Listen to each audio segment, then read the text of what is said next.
मुझे आशा है आप सभी अच्छे और प्रसन्न होंगे। चलिए आज हम पढ़ते हैं पाठ 7, पहली काम फिर आराम। करते हैं इस पाठ की शुरुआत।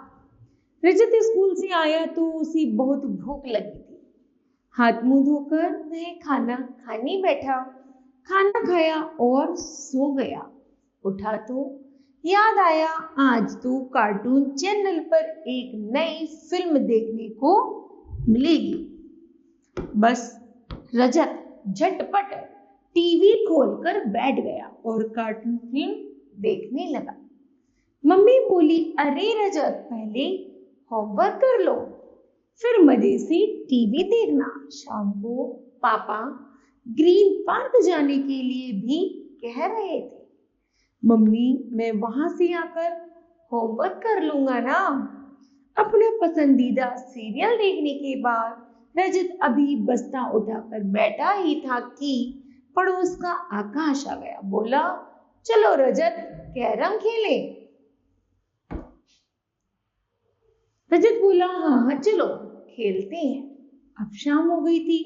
पापा ऑफिस से आए तो बोलो, जल्दी चलो, आज ग्रीन पार्क चलना है। वहां जाकर ताजी हवा में घूमने फिरने का आनंद लेंगे।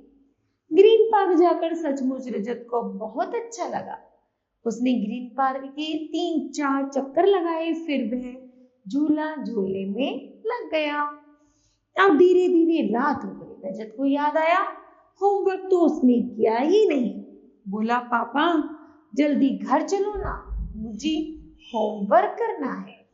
मम्मी पापा का अभी पार्क में थोड़ा और घूमने का मन था, लेकिन रजत की बात सुनकर वे वापस चलने को तैयार हो गए। तभी रजत को श्रुति दिखाई दी। वह रजत के साथ ही पढ़ती थी। रजत को परेशान देखकर श्रुति ने पूछा, तुम्हें घर जाने की इतनी जल्दी क्यों है? इस पर रजत ने उदास होकर बताया कि घर जाकर उसे होमवर्क करना है। श्रुति को बड़ी हैरानी हुई। बोली, मैं तो स्कूल से घर आकर खाना खाने के बाद होमवर्क कर लेती हूँ।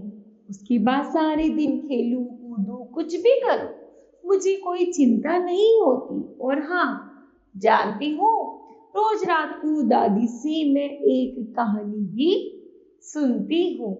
यह सुनकर रजत का मुंह उतर गया। बोला, तुम ठीक कहती हो, मुझे होमवर्क पहले ही कर लेना चाहिए था। श्रुति बोली, हर चीज का एक टाइम टेबल बना लो और सुनो। ऐसा टाइम टेबल बनाना जिसमें कहानी सुनने का समय भी हो, तब ज्यादा अच्छा लगेगा। अगले दिन रजत बदला बदला था। उसका हर काम सही समय पर हो रहा था। शाम हुई तो रजत खेलने चला गया और रात को उसने मम्मी से कोई कहानी सुनाने को कहा। मम्मी ने प्यार से उसे घड़ी की बहुत मजेदार कहानी सुनाई। कहानी सुनाने के बाद उन्होंने कहा, क्यों तुम इस समय रोज होमवर्क करते थे, फिर आज? रजत ने कहा, मम्मी वह गलत था, अब मैं सही समय पर सारे काम करूंगा, फिर मुझे खेलने के लिए भी बहुत समय मिलेगा। और हाँ मम्मी, मैं रोज आपसे कहानी जरूर सुनूंगा, याद रखना। बिल्कुल। मम्मी हंसी तो साथ साथ रजत की भी हंसी छूट गई। तो इस तरह बच्चों ये पाठ समाप्त होता है। तो बताओ आपको इस पाठ से क्या शिक्षा मिलती है? हमें शिक्षा मिलती है कि हमें हमेशा अपना कार्य समय पर करने चाहिए। ठीक है, तो मुझे आशा है बच्चों यह पाठ आपको समझ आया होगा। धन्यवाद।